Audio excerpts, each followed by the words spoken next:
Script reading pa lang. Jericho, pinahanga na ng husto. Simon Confiado.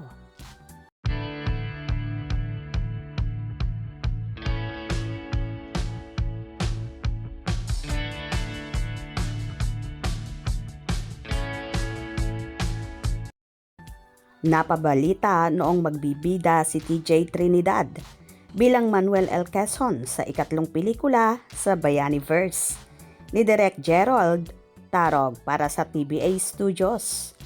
Ang naunang dalawang pelikula ay General Luna, starring John Arcilla at Goyo. Ang Batang General, starring Paulo Avellino. Ang nagtatahi sa tatlong pelikula ay ang karakter ni Mon Confiado bilang General Emilio Aguinaldo.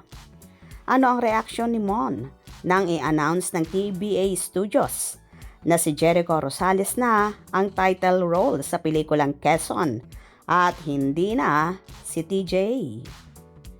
Yes, kasi I guess si TJ Trinidad medyo nag-retired na as an actor.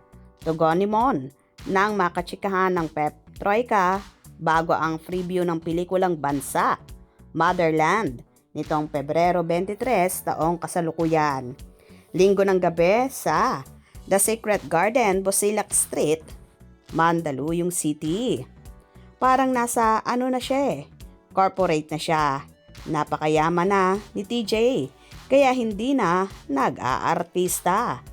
So, si Jericho Rosales ang tingin kong pinaka-perfect na gaganap ng Quezon dito sa trilogy ng Bayaniverse.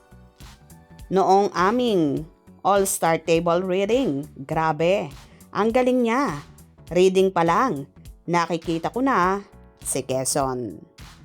Yung accent, yung delivery, pinahanga niya kaming lahat. Palakpakan kaming lahat nung reading na akala namin babasahin lang. Pero pinakitaan kami ni Jericho Rosales na Quezon ha. Kinikilabutan kaming lahat.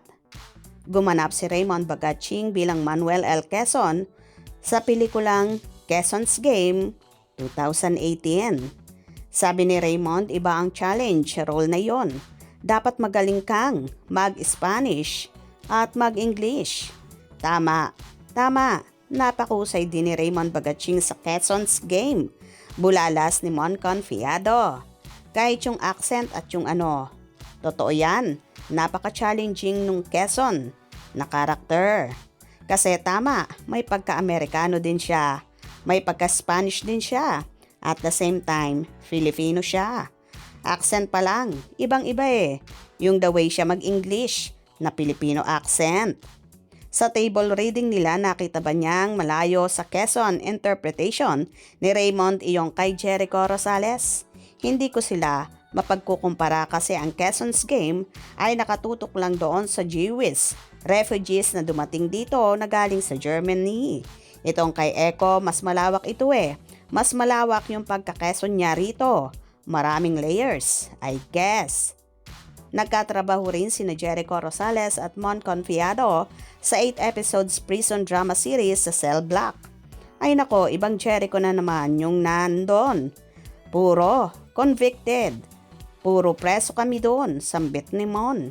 Grabe rin ang casting noon at grabe rin ang director namin, si Direk Pedring Lopez. Hollywood style, ang style naman namin doon. Parang prison break yan sa Filipino-Pinoy.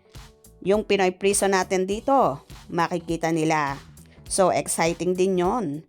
Nasa cast din ng Cell Block sina Empoy Marquez, Ronnie Lazaro, Sylvia Sanchez, Ria Ataide, Jacqueline Jose, at marami pang iba. O diba bongga? Alam naman natin kung gaano rin kagaling na aktor si Mon Confiado.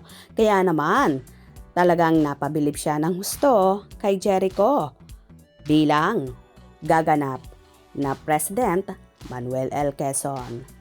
Kung nagustuhan nyo ang video na ito, comment down below.